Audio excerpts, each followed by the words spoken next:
The annual partners' dinner at Morrison Wells Law was my mother's favorite stage.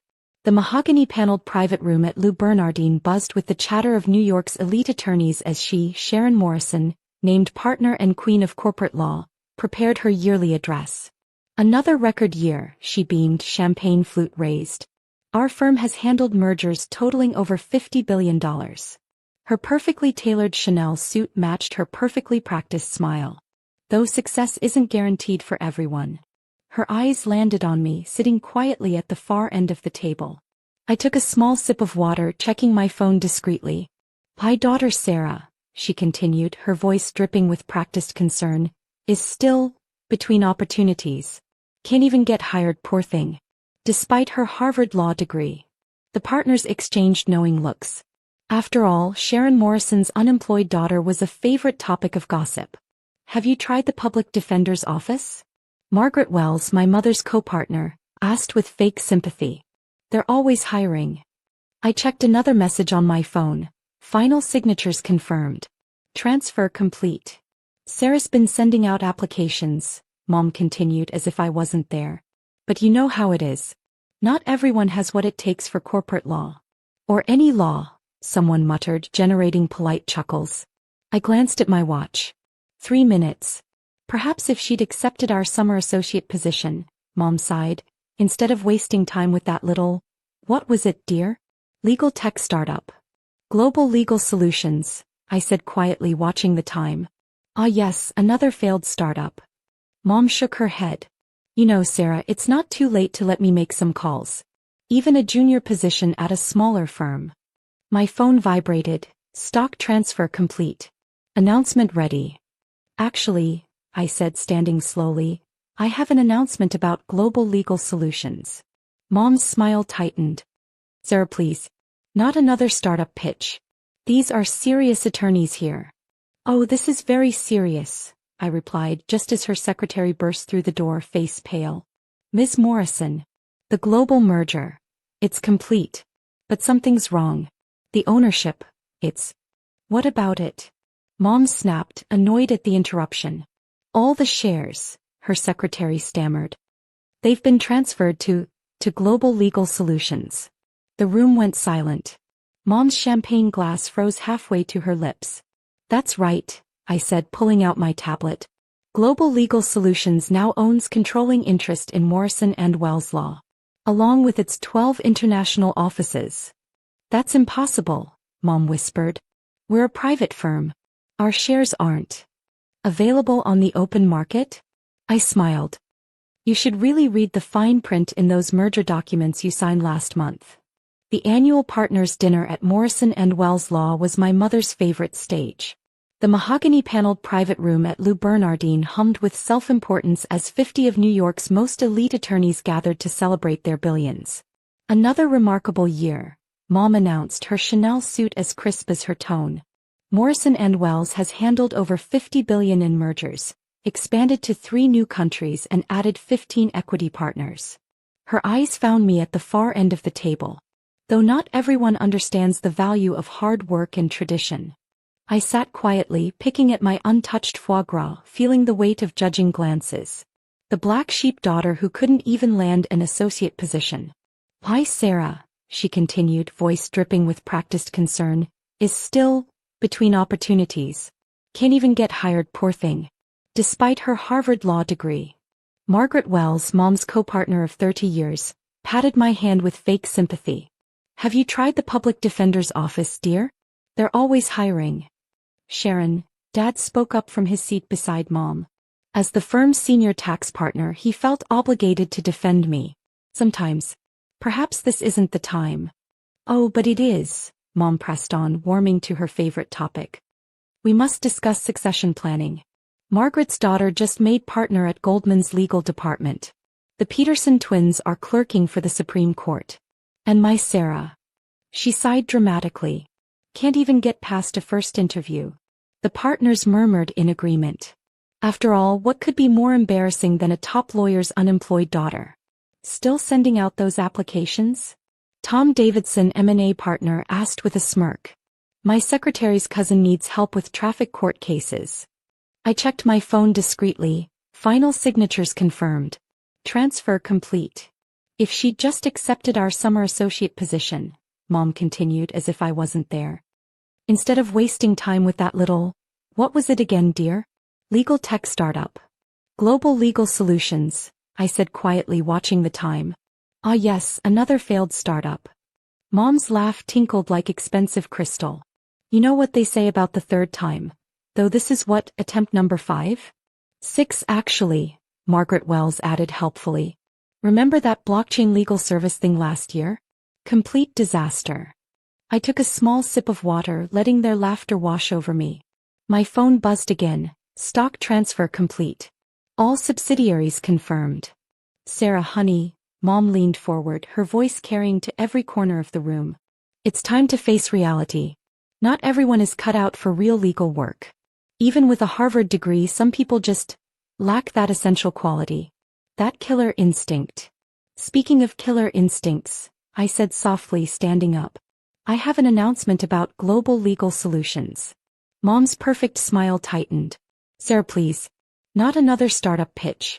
These are serious attorneys here. Oh, this is very serious, I replied just as her secretary burst through the door, face ghost white. Ms. Morrison. The global merger. It's complete. But something's wrong. The ownership. It's... What about it? Mom snapped, annoyed at the interruption of her moment. All the shares, her secretary stammered. They've been transferred to Global Legal Solutions. The room went deadly quiet. Mom's champagne glass froze halfway to her perfectly painted lips. That's right, I said, pulling out my tablet. Global Legal Solutions now owns controlling interest in Morrison Wells Law. Along with its 12 international offices, 30 subsidiary firms and... I paused for effect. All partner voting rights. That's impossible, Mom whispered. We're a private firm. Our shares aren't available on the open market? I smiled, savoring the moment. You should really read the fine print in those merger documents you signed last month. The ones you were too busy to review personally because what was it? Some things are beneath a named partner's attention. Mom's perfect composure cracked as she grabbed the tablet from her secretary. This can't. We have safeguards. The partnership agreement was amended last month. I finished smoothly. Remember that routine update you all signed? The one that modified share transfer restrictions. I drafted that. Margaret Wells sputtered. It was just standard boilerplate for the Asian expansion. With a lovely loophole regarding tech company acquisitions. I smiled. You really should have let me join the firm, Mom.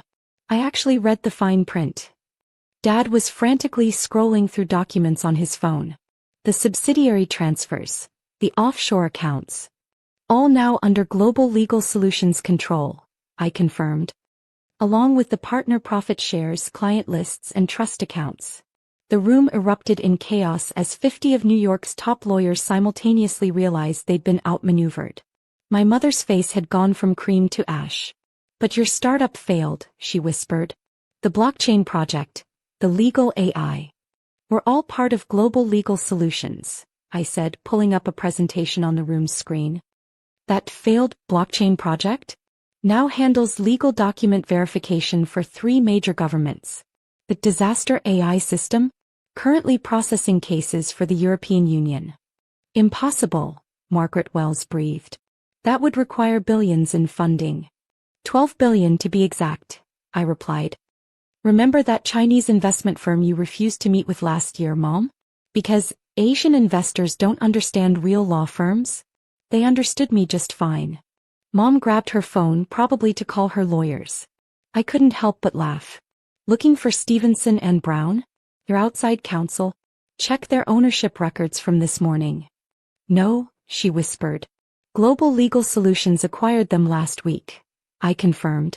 Along with your backup counsel and their backup counsel. Amazing what good lawyers can do when they're properly motivated. Sarah, Dad tried, his tax lawyer brain finally catching up.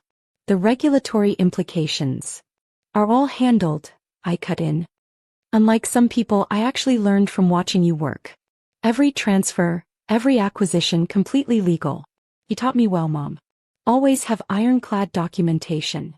The partners were now huddled in panicked groups, phones out, desperately calling their personal attorneys. I let them scramble for a moment before dropping the next bomb.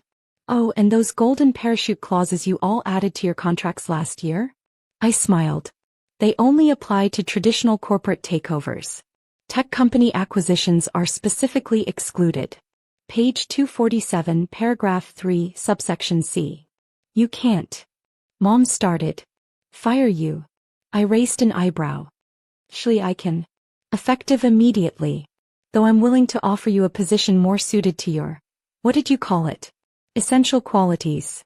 "What position?" she asked, voice barely audible. I pulled up the organizational chart on the screen. "Junior associate. Starting salary $40,000 a year. Though you'll have to interview for it. If you can get past the first round."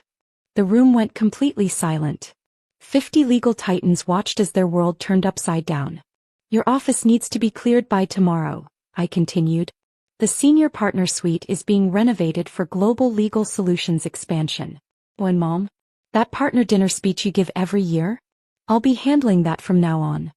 The next morning I sat in my mother's former office, now mine, watching the chaos unfold through the floor-to-ceiling windows of the 50th floor. Former partners hurried past, boxes in hand, as security supervised their exit. "Ms. Morrison, I mean Miss Carter," my mother's former secretary, now mine, entered nervously. "Your parents are here." Third time this morning. I glanced at the security feed showing them in the lobby. Mom had traded her Chanel suit for last season's Prada, her humble outfit. Dad clutched a thick folder of legal documents. "Send them up," I said, turning to face the Manhattan skyline. "And Janet?" "It's still Ms. Morrison." I kept my mother's name to make this moment sweeter. They walked into the office Mom ruled for 20 years. Now it was mine. "The Bar Association won't allow this," Mom said. "Handled," I replied. "We own their meeting building. They won't resist." "Sarah, please." Dad held up papers. "Let us stay as consultants." "Like you let me stay as an intern?" I turned to face them. "You fired me in 2 days." Mom sat pale. "We wanted to toughen you up." "Congrats." It worked. My phone buzzed. "London secured, Asia secured, partners locked out." "They'll sue," Dad tried. "With what money?" I asked. "Their accounts are frozen." Mom's voice shook. "The clients won't stay. I already called them. They prefer me, not people still using fax." My tablet chimed. "The Supreme Court just accepted our blockchain brief." Mom finally whispered, "What do you want?" "Money." "A name." "I already have it. The question is, what do you want? Right now you're unemployed. Even Harvard can't save you." Dad slumped. His folder fell. "Your staff speech," he said softly. "Why now?" I cut in. "Minus the insults." My phone buzzed again. The governor wanted a call. I stood, smoothing my Chanel suit. "Security will show you out," I said. I shredded their folder. "We don't hire legacies anymore." They left. Partners carried boxes out of the building. My secretary entered. "The governor is holding Ms. Morrison." I sat in Mom's chair, my chair. "Tell him I'm ready.